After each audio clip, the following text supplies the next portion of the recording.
সালাম আলাইকুম। একটা বিড়াল একটা বাঘের বিয়ে করতে গেছে, বুঝছেন? তখন যখন বিয়ে করতে যাবে তখন হইলো বিড়ালটা আপনার বাঘের একটা মেকআপ নিছে। তখন গেছে, যাওয়ার পরে দুই পার্টিকে হইলো পছন্দ করলো। এখন পছন্দ হইছে, এখন যখন সব কিছু ঠিকঠাক তখন বাঘের ফ্যামিলি থেকে বলতেছে, আচ্ছা তুমি একটু হালুম করে একটা ডাক দাও তো।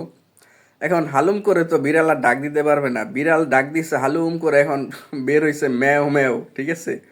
কারণ বিড়ালের পক্ষে তো আর হালুম ডাকা পসিবল না। এই যে বিষয়টা ডিসক্লোজ হয়ে গেল, তো সবাই জানাজানি হয়ে গেল যে আসলে এটা বাঘ না, এটা হলো বিড়াল। হ্যাঁ, তখন দেখা গেল তার বিয়েটা হবে না, এটাই তো স্বাভাবিক বিষয়। এখন দেখেন, সরকারি তিতুমির কলেজের শিক্ষার্থীরা, হ্যাঁ, সোমবার দিন সারাদিন তারা আন্দোলন করলো।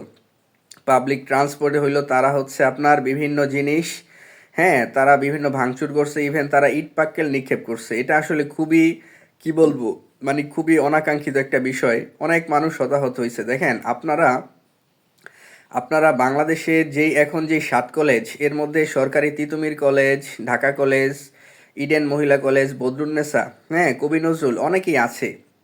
তো বেশি লেবু যখন বেশি আপনার মানে টিপে বেশি যখন কসলায় তখন লেবুটা তিতা হয়ে যায়। দেখবেন কিছুদিন পরে আন্দোলন করবেন, তখন ভাইবা দিতে গেলে দেখবেন যে আপনার ওই চাকরি পাবেন না।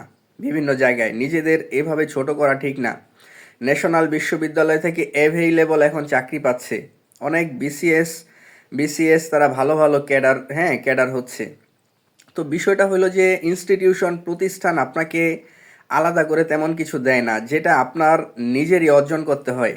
বিষয়টা হলো যে আপনি প্রতিষ্ঠানে জাস্ট একটা সিল লাগে। এখন আপনারা যদি একটা বিশ্ববিদ্যালয়ে যদি কনভার্ট হন, হ্যাঁ, যদি কনভার্ট হন, ভাইভাতে যাবেন, সার্টিফিকেটে কিন্তু সেই ওইটাই লেখা থাকবে।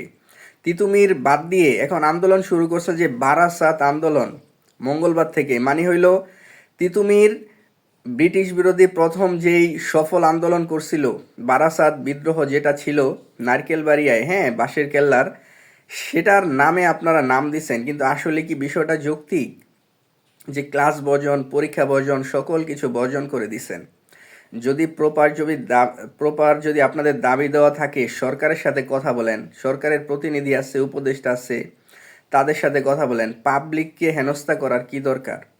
বাংলাদেশে এখন যে কটা বিশ্ববিদ্যালয় আছে, 60টা 65টা, এগুলা মোর দেন সাফিসিয়েন্ট। হ্যাঁ, এরকম ব্যাঙের ছাতার মতো বিশ্ববিদ্যালয় করে আসলে কোনো লাভ নাই। এগুলো আপনার বিশ্ববিদ্যালয়ের কাজ হইল আপনাদের প্রপার স্টুডেন্ট, একেবারে কোয়ালিফাইড স্টুডেন্ট মার্কেটে ডেলিভারি দেওয়া। এখন ভুরি ভুরি স্টুডেন্ট বের হচ্ছে, কিন্তু চাকরি নেই, ওটা তো লাভ নেই আসলে। তিতুমির কলেজ, ঢাকা কলেজ থেকে অনেক পোলাপান বের হচ্ছে, ইডেন থেকে বের হচ্ছে, তারা ভালো ভালো চাকরি করতেছে। সো শুধু শুধু নিজেদের ইমেজ নষ্ট করে কোনো লাভ নাই। হ্যাঁ, বিষয়টা হইলো, কারণ আপনি যখন ভাইভাতে যাবেন, আপনাকে কিন্তু বিশ্ববিদ্যালয়ে দেখে চাকরি দেবে না, আপনাকে দেখবে যে আপনার ভিতরে কি আছে। এই যে অনেকে বিভিন্ন বিষয় নিয়ে হাসির পাত্র হচ্ছেন, ট্রোল হচ্ছেন, অনেকে বলে যে, যখন আজকেও অনেকে লেখালেখি করতেছে যে অনেক প্রতিষ্ঠান, প্রাইভেট ইনস্টিটিউশন বলে দিছে যে তিতুমির কলেজ থেকে তারা হচ্ছে কোনো সিভি অ্যালাউ করবে না। আবার অনেকে ট্রল করতেছে যে তিতুমির কলেজের পোলাপান তো সিভি বানাইতে পারে না, হ্যাঁ, তারা আবার ড্রপ করবে কি? তো নিজেদের এরকম ছোট করার কোনো মানি নাই। যদি আপনাদের যদি কোনো দাবি দেওয়া থাকে, সেগুলো সরকারের বিভিন্ন প্রতিনিধি আছে, বিভিন্ন প্ল্যাটফর্ম আছে, বিভিন্ন আপনার মিডিয়ার সাথে কথা বলেন, হ্যাঁ। কিন্তু এভাবে রাস্তাঘাট ব্যারিকেড দেওয়া, বারাসাত আন্দোলন, বিভিন্ন, তারপর হচ্ছে সহিংস আন্দোলন করার কোনো মানি নেই। এগুলো খুবই অযৌক্তিক। ধন্যবাদ সবাইকে।